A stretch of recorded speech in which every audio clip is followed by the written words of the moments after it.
Selamat datang kembali di sesi pendalaman kita. Kali ini kita bakal fokus ke bagian ketiga dari materi clear thinking yang Anda bagikan ya, yang soal mengelola kelemahan. Nah, misi kita nih, pengen ngerti kenapa sih kenal dan ngelola titik lemah itu penting banget buat mikir lebih jernih. Kita juga bakal lihat strategi praktisnya, kayak safeguards atau pelindung diri itu, terus gimana cara nanggepin kalau kita bikin salah. Ada ide menarik di sini. Justru, katanya, dengan ngakuin kelemahan, kita malah bisa lebih kuat mikirnya. Gimana tuh? Oke, coba kita bedah ya. Di bab 3.1, materi Anda ini dibilang kalau kita semua, ya tanpa kecuali, pasti punya kelemahan. Bukan cuma soal fisik kayak capek, lapar, atau emosi meledak gitu. Tapi juga yang lebih halus, kayak blind spot, titik buta kita.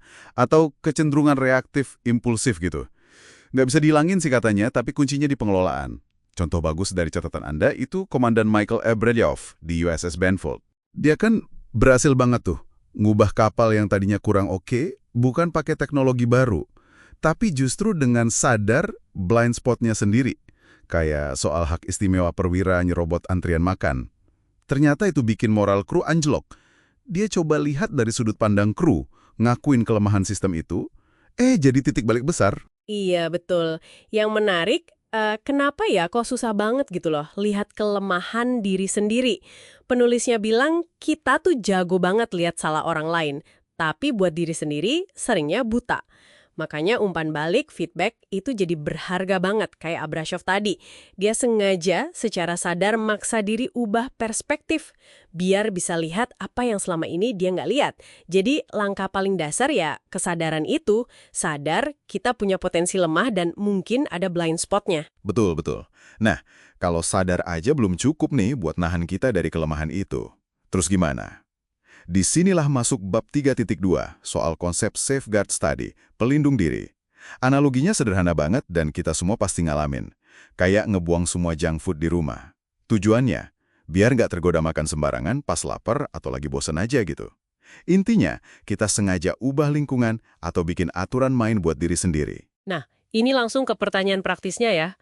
Gimana sih cara kita bikin pelindung diri ini sehari-hari? Daniel Kahneman yang dikutip di materi Anda ngasih saran bagus. Ganti keputusan impulsif pakai aturan yang jelas. Misalnya, aturan saya cuma minum soda pas hari Jumat aja. Itu kan lebih gampang dijalanin daripada tiap lihat soda kita perang batin dulu. Jadi kayak otomatisasi perilaku baik gitu. Contoh lain dari penulis bukunya, dia taruhan bakal traktir temennya kalau ketahuan buka email sebelum jam 11 pagi pas lagi ngerjain laporan penting. Ini kan bikin ada hambatan atau friksi buat kebiasaan buruknya. Safeguard lain yang juga kuat tuh, secara aktif mencoba lihat dari sudut pandang orang lain. Kayak temennya yang biasa nanya, apa ya yang saya kelewat di sini? Biar benar-benar paham perspektif lawan bicaranya. Wah, menarik banget ya. Jadi kayak ngakalin diri sendiri tapi secara cerdas gitu ya. Tapi gimana kalau meskipun udah pasang safeguards nih, kita tetap aja bikin kesalahan kan manusiawi ya. Materi Anda bahas ini di bab 3.3. Ternyata reaksi standar kita, defaultnya, seringkali bukan introspeksi, malah nyalahin keadaan atau orang lain. Itu loh yang disebut self-serving bias. Tepat sekali. Dan kalau kita lihat gambaran besarnya, cara kita nanggepin kesalahan itu krusial banget buat pertumbuhan kita. Self-serving bias tadi, kecenderungan buat nyambungin sukses ke diri sendiri, tapi kalau gagal nyalahin faktor luar, itu bisa menghambat kita belajar. Nutupin kesalahan, kayak yang ditekankan di buku ini, cuma bikin makin parah. Makanya, ada 4 langkah kunci nih yang disaranin pas Anda bikin salah. Pertama, terima tanggung jawab. Akui aja peran Anda, meskipun mungkin bukan 100% salah Anda.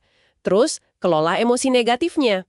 Kedua, belajar dari kesalahan itu. Coba refleksi, pikiran, perasaan, atau tindakan apa sih pemicunya. Kalau nggak paham akarnya, ya bisa keulang lagi.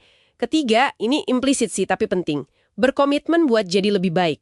Dan keempat, perbaiki dampaknya sebisa mungkin. Jangan sampai satu kesalahan jadi jangkar yang nahan Anda. Kayak cerita mentor manajer tim olahraga di buku itu. Jadi kan kehilangan PD sama kerjaannya gara-gara satu tindakan impulsif. Penting banget buat menguasai narasi di kepala kita sendiri setelah kita kepleset. Oke, jadi intinya apa nih buat Anda semua yang dengerin? Mengelola kelemahan itu intinya bukan soal jadi sempurna. Itu mustahil kayaknya ya. Tapi lebih ke arah bangun kesadaran diri yang tajam, terus proaktif bikin sistem pelindung atau safeguards yang pas buat Anda, dan punya semacam cara atau protokol yang jelas buat merespons pas kita, ya namanya manusia, pasti bikin salah. Iya, pada dasarnya ngelola kelemahan itu bagian yang nggak bisa dipisahin dari proses berpikir jernih yang lagi Anda coba kuasai ini.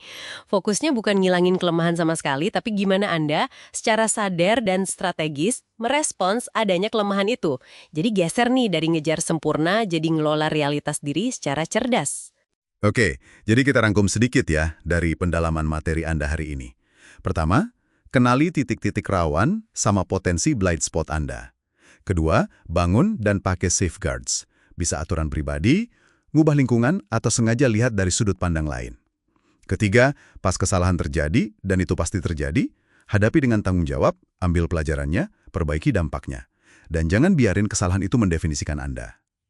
Nah, sebagai penutup nih, mungkin ada baiknya Anda coba renungkan sebentar, kelemahan atau kecenderungan default mana sih dalam diri Anda yang paling sering, mungkin tanpa sadar, nyabotase usaha Anda buat mikir jernih atau capai tujuan. Dan, ngelihat ide safeguards tadi, kira-kira satu langkah kecil atau aturan sederhana apa ya yang bisa Anda terapkan mulai hari ini buat melindungi diri Anda dari kelemahan itu? Coba dipikirkan ya.